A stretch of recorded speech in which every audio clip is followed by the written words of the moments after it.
Rise from your grave.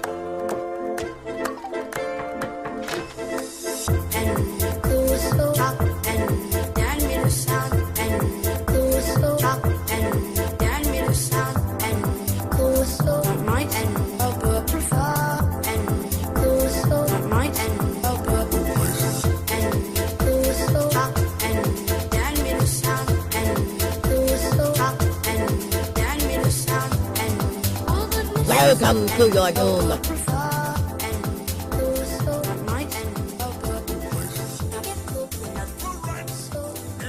This is Lena Dunham decides that she's going to interview Amy Schumer. Okay. So this is just an interview. Just the run-of-the-mill Lena Dunham, celebrity writer, comedian, comedy writer, deciding that I'm going to just sit down on Skype and interview my friend Amy Schumer. Okay. They're friends, I assume. I guess so. Do you think that's Lena Dunham is actually just the weight that Amy Schumer lost? It's very possible, but Lena Dunham may be the weight that Amy Schumer put on. Oh. Like, I think if she rids herself of Lena Dunham, she'll probably lose like 200 pounds. Probably. It's possible. I wouldn't put it past either of them. I think Lena Dunham might be a tumor. That's what, yeah, like she was attached to Amy Schumer, and then Amy Schumer snapped her off. Allegedly. I don't want to say anything mean, but she's quite. I don't know if she's so much a tumor as just like a fatty lump. Yeah, it might be benign. Yeah. No, I'm pretty sure she's cancerous. She's a lump. Pretty sure she's cancerous. She is a lump in more ways than one. I have from sources that she's cancerous. Well, I don't know. I just know there's a rumor going around that she may, in fact, be a cancerous tumor that has come to life and become sentient. Yes. Right. But there's no. It's just rumor. Just Hollywood rumor. Nothing more than that. If you want to spread that around, just know that it's rumor. Yes. You can spread it as much as you want, but just know that it is just at this point just a rumor. Yes. Right. Hashtag unsubstantiated. All right, so I was wondering if it might be because I can go into what the interview was, or we could do what we like to call a dramatic reenactment of the Amy Schumer Lena Dunham interview. That's better. That's always fun. That's better. And maybe if I need to interject anything particularly shocking, because there are many things in this interview that are particularly shocking, I can just interject. Yes. In that. But how do you want to do this? well, I have them printed out. Oh! But here's the thing: the only part of this that got like the reason why it was in the news, reason why it was spread all over, was just because of the part where she mentions Odell Beckham Jr. at the Met Gala. Yes. Yeah. Now, that was the only part of it that the news ran with, because they were running with the nutbag idea that Lena Dunham was somehow like making like racist like insinuations about. It's like Lena Dunham is not a racist person, probably. There's no like, but the fact that they went with. The fact that they went with this one story as the description of the entire interview is very bizarre to me, considering the rest of the interview is much more entertaining. Yeah, well, but does it involve other people? It's just her and Schumer. No, it's just her and Schumer. No, like because that part of the interview involved a third person. They talk about Kurt Metzger, who we talked about on the show. Okay, Who uses Alex's Photoshop of him as his profile picture. Yeah. So I will be Lena Dunham. You want to be Lena? Or do you want to be Lena? That doesn't matter to me. Okay. I'll be Lena Dunham and you can be Amy Schumer. All right, just do a really good job. do it good, faggot. Just do a really good job. Do a really good job. Thumbs up. All right, we got to have some intro music here. Hold on. What do we have?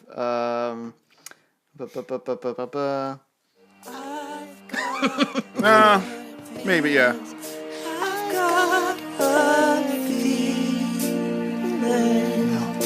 I could post for you. As we chatted, I was so happy to be on Skype with Amy that at times this ceased to be an interview. I just gazed happily at her as she enjoyed several varieties of soup in a raccoon-printed sweatshirt. Good thing she doesn't need a journalist in order to drop the knowledge. First of all, Lena Dunham is my age. She should not be saying drop the knowledge, and she should not be gazing longingly during an interview. Yeah. She's not Larry King having a stroke. Yeah. No. Hey, whoa. Man's a national treasure. Pump the brakes on. He is a treasure. So that was her introduction. This is Lena Dunham begins. Wait, I'm trying to video you, but I can't. Oh, I can see you. The idea that you can see me and I can't see you is bone-chilling, but also kind of fun. So you did Howard Stern yesterday? Yeah, it was great, but he referred to my tattoo as a tramp stamp, which I always take offense to because those are like the little small ones. And yours is big and serious. When I got my first tramp stamp, which my dad came with me to get, he said very innocently, did you know that one of my students says that it's called a tramp stamp because it's the place where after you have sex from behind, men ejaculate on it? He seemed upset and perplexed. I was like, I so appreciate your loving, caring, consistent presence in my life. Please never talk to me again. Dad, please. Let's take a step back in this relationship. First of all, whose dad says that to them? Someone who lets their daughter go to Oberlin. And finger pop their sister. Yeah. Her dad didn't say that. None of that happened.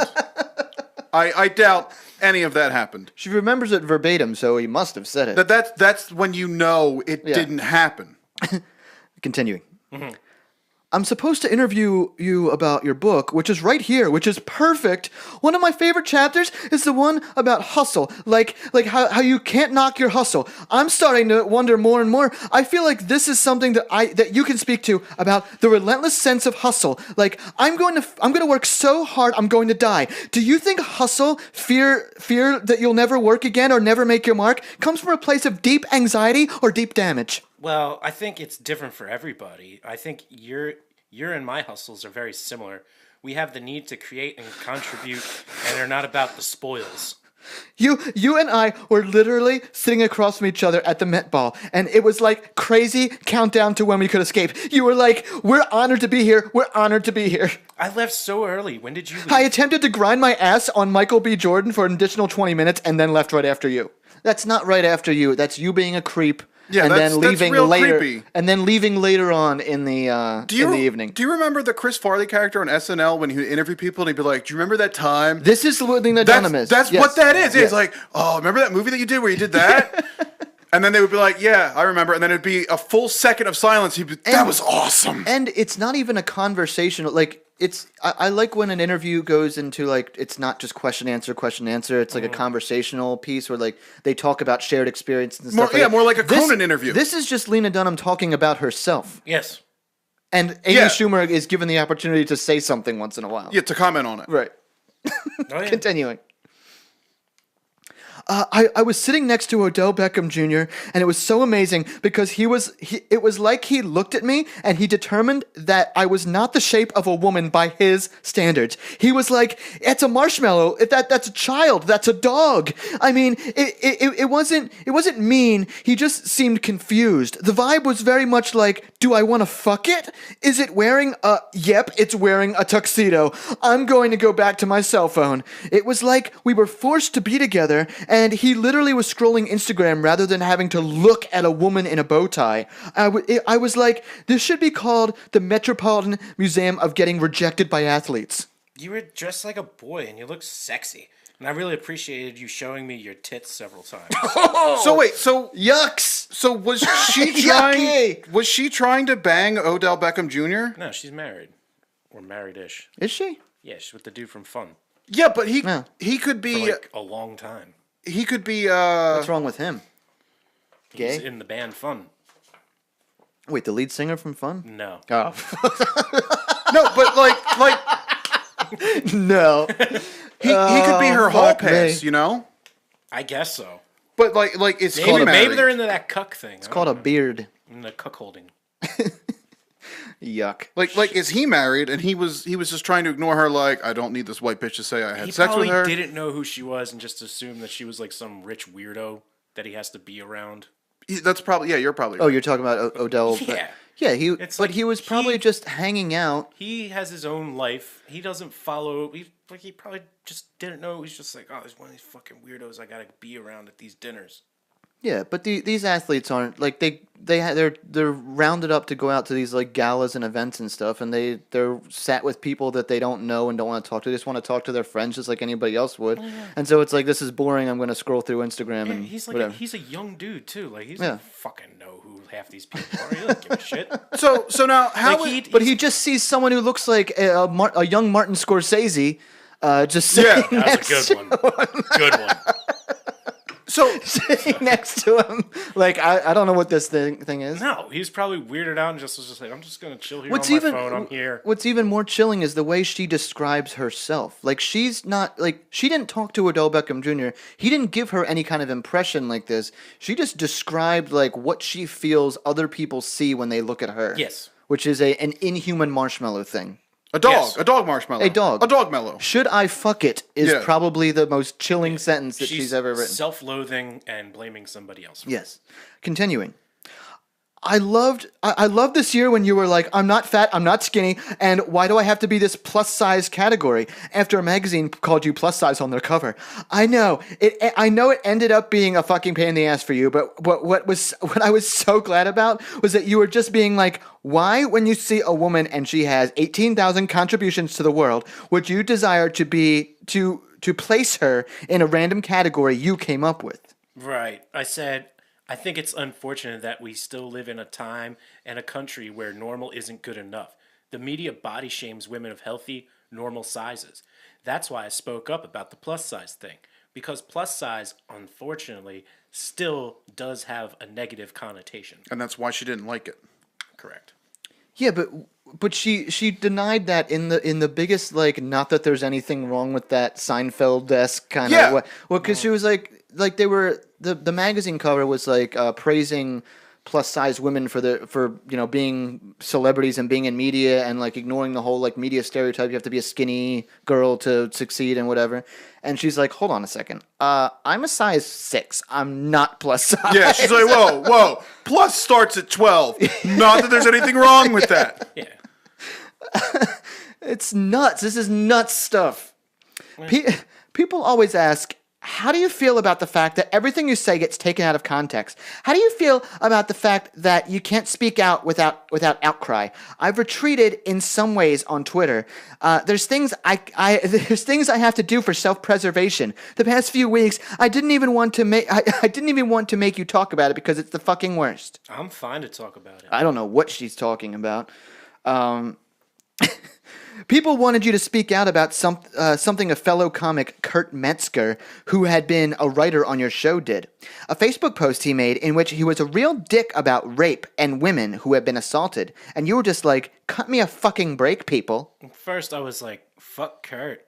It's been years that he's been doing this. He's one of those guys, like a lot of guys that I'm friends with who are degenerates. Kurt was saying this awful stuff, and in previous years, I'd be like, you've got to shut up. And he'd be like, all right. Then it would kind of go away. This time, it was just so bad. But also, why are these women treating him like he raped someone? He's not Bill Cosby. Kurt has never raped. What he was saying was horrific, and he was being a troll. He can be an internet troll. The fact that I had to answer for it, I was like, why this week? I was like, if there's scandals, can't they be about me? I know. You were like, why aren't you focusing on my rape and my broken relationship with my mother? What the fuck is that? What does that mean?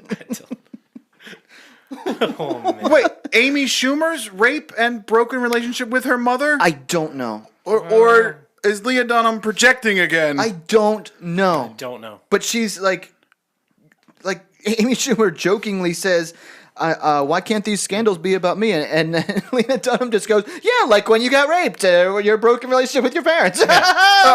Leah Dunham, gay? Isn't she married to the guy in just Fun? said she's with the dude from Fun. Oh, she needs to be shot. She has been for She a long time. She needs to be shot before she procreates. You got to put her down like Yeah. Harambe. Yeah. Sorry, it's for the human race. I'm like, come on, you guys. My dad shit himself at Adventureland.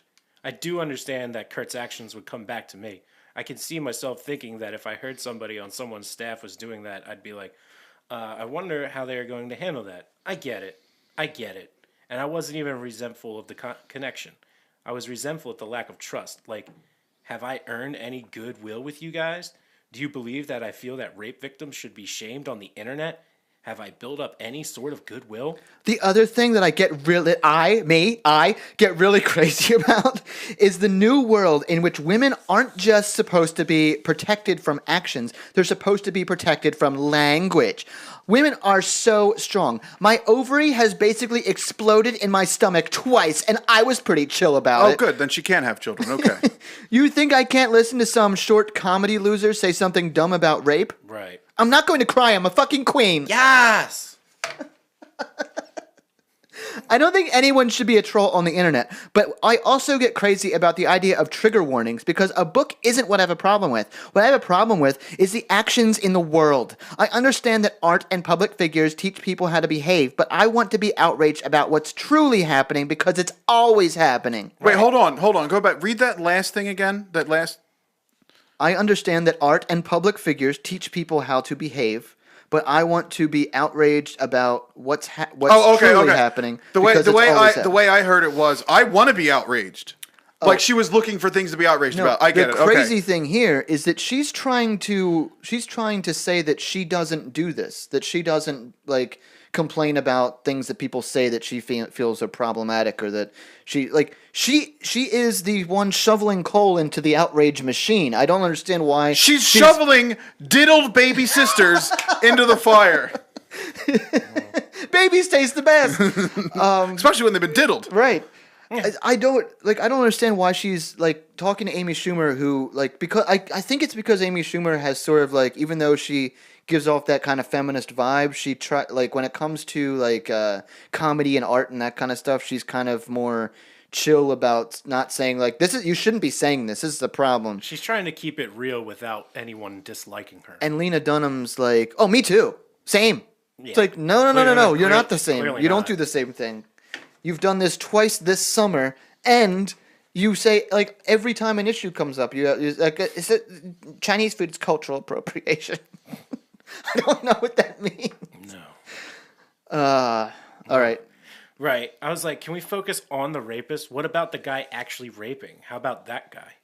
I want to see a movie where you're Inspector Clouseau and you're like, guys, there's a rapist, and everyone ignores you. Right. He's right there. Everyone's like, no, we want to focus on the guy who said mean things. It's like, no, let's focus on protecting women from these situations, getting these rapists to stop the raping. No more raping! Oh. Something that I wanted to ask you about is one of the incredibly moving things in the book, and something I know has meant a huge amount to you. The chapter you wrote about Macy Bro and Jillian Johnson, the women who were shot and killed during a screening of your movie Trainwreck in 2015. I feel like you were galvanized by that in a specifically powerful way. It still fucking kills me. I might cry a little bit talking about it, but it's fine. I love you! You can cry near me! I mean, on paper, it's like, yes, of course, yes. You connect to that. 2 women were murdered, But knowing it was my movie and that they went... You can murder me if you want. No, she didn't. They went and they bought tickets. Murder my pussy like I did to my baby sister. Oh! I wanted to go see this movie and just crushed me. I felt so powerless, and it felt a little bit like something that I had done. Like there was a connection to me actually hurting people. Like something that you had made that was supposed to bring people joy caused anyone any pain. Yeah. And I just wanted to do anything and everything I could. Like I wanted to fly right there. Now thinking about it, it's like, why would they fucking want to see me right away? And it just so happens that they were 2 of the sweetest angels who had ever lived, It is never some of the toothless didn't do nothing. Crackhead who gets killed. So I didn't really know how to react. I was so upset. I watched the news that whole night. I was just fucking fucked up by it. That's such a horrible thing to say. Yeah. Like, how... Amy Schumer, that's an awful thing to say. Like, to say that it just so happens that the 2 people who were tragically killed were good people. It's never some crackhead that gets killed. Yes, it is all of the time. Most of the time, it's some crackhead who gets killed. Why don't you care about that person? Well, because when it's some crackhead or gangbanger, it's Black Lives Matter. Crackheads aren't paying to see my movies. Yeah, that's what it is too. Yeah, that's a fucking harsh statement by Amy Schumer. Yes, it is. I kind of agree with it though. Doesn't make it. You still can't say that. No, but the news won't cover a story of a crackhead who got killed. No. Yeah. Right. I agree with that Because part it's of not it. surprising. Yeah. So I'm like, yeah. Anywho, any shooting fucks me up. Of course, there are some shootings I would choose to skip. Like I skipped Sandy Hook. I was like, no, not letting this in. I can't. I didn't get too deep into Orlando. I was like, I can't go down the rabbit hole because it really fucking kills me for at least a week. I am in a K-hole of misery. Oof. That's a harsh thing to say too. Yeah, very selfish. And when the theater shooting happened, it was such a shock, and it shouldn't have been because it happens. But you know, that is actually when I felt closest to Jennifer Lawrence, because that day she texted me, "It's your fault." And in times like that, only jokes make you feel a little better. Jennifer Lawrence texting "It's your fault" is like the worst thing I ever heard. What the fuck? She just talked about how much it bothers her, and then someone it's your fault. All right, so yeah. Well, there was like, because that's sort of, I guess, what Amy Schumer does, and like her friends kind of do that too. Like, at one point, Kurt Metzger, I think his mom died, or his dad is in the hospital, or something like that. And Amy Schumer texted him, and he's like, she's like, "Hey, what's up, man? How you doing?" And he's like, "Oh, my dad's in the hospital, or my dad's just died, or something like that." And she goes, "Well, I'm doing fine.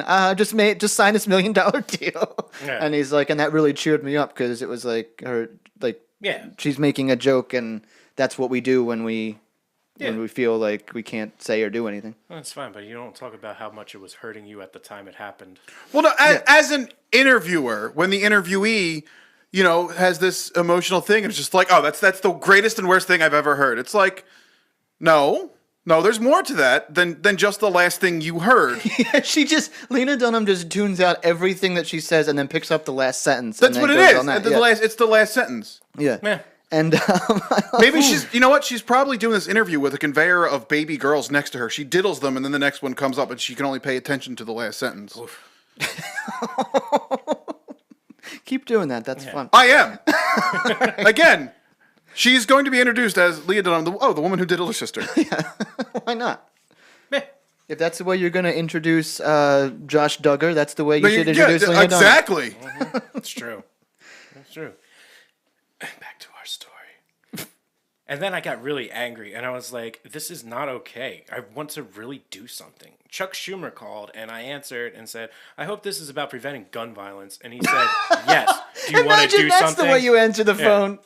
I was Hello, like, I hope this is about preventing gun violence. No, we're looking for donations for the Marines.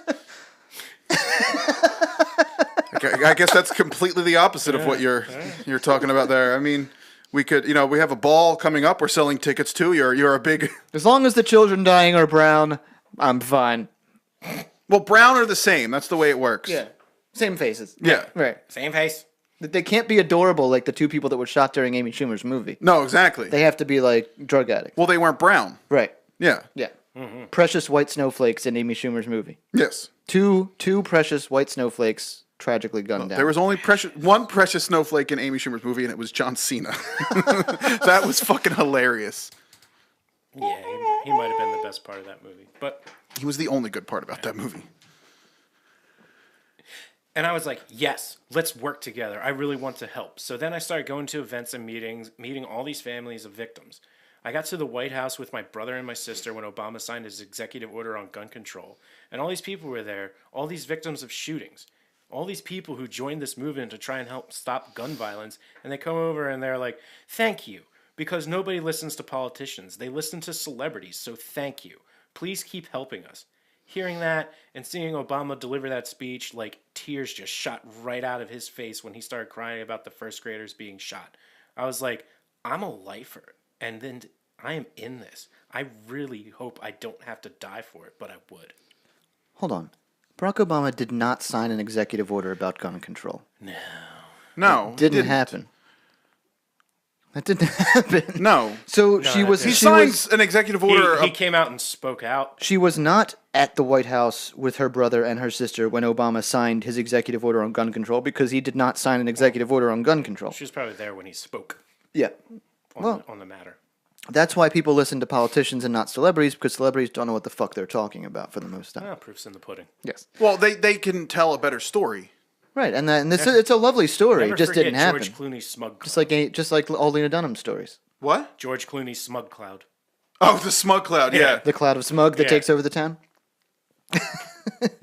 Do you have increased security at your shows now because of it? Because people are so fucking nuts. Yes, security is up. I'm really trying to protect myself. I'm not being an idiot. Because we need you. Really, there's like a lot of people who want to borrow money from you. I give everyone money. No one ever has to borrow money because I just like give it to them. I'm like, you want this? You can have it. Can you read that again, but don't say the word money? I give everyone. No one ever has to borrow because I just like give it to them. I'm like, you want this? You can have it. Yeah. Yeah, you do. Can you read it again but slower? No, I'm kidding. I give everyone. No one ever asks to borrow because I just like give it to them. I'm like, you want this? You can have it.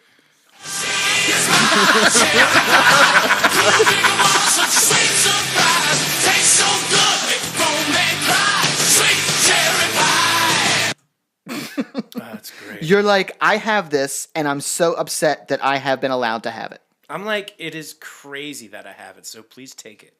When I was going to, it always starts off with a story. When I was going to the DNC, I was getting interviewed and someone asked, why do you feel confident coming out so hard for a presidential candidate? And I said this thing that I afterward realized was so dumb. I was like, I don't have to be scared because I don't care about starring in a rom-com, so I can say whatever I want. Don't know what that means. And then I realized... I think she's trying to get work in a rom-com, but Maybe. nobody's going to hire.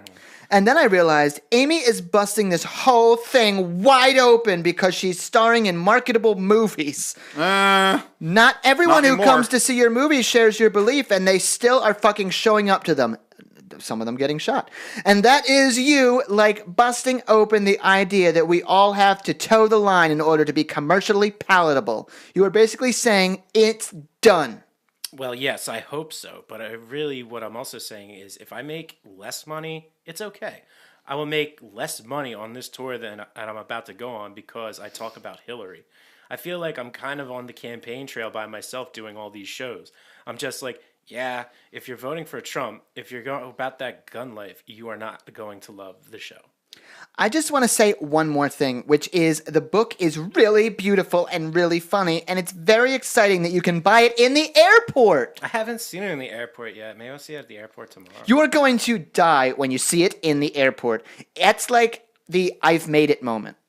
At first I was like, I'm going to go buy it in a bookstore when I was in Chicago, and I walked in, and it was like 30% off, and I was like, all right. This interview has been condensed and edited. Lena Dunham sometimes starts to use a weird cool dude voice when around Amy Schumer in an attempt to impress her. That's the interview. That's how the interview ends. Sometimes I see a book somewhere and it was 30% off, and I'm like, all right, I guess I'll buy it. Why wouldn't you just Amazon it? Why doesn't she have a free copy of the book that she wrote? Yeah, why wouldn't she have that? Maybe just to, I don't. maybe just I for don't that, think that fun moment. The fun moment of going to the store and seeing your book on the something shelf that and you buying made. it. Yeah, that's kind. I mean, Yeah, I get going and looking at it, but there's no need to buy it. I would probably do that. Or just go to the bookstore and stand in front of your of the rack of your books. Huh? See? Oh, like what's his name from Hogan's Heroes? You'd always go to bars and put on Hogan's Heroes. And that has been a dramatic reenactment of the interview, the Lenny interview between Lena Dunham and Amy Schumer. So how are her statements of Odell Beckham Jr., who didn't say a word to her?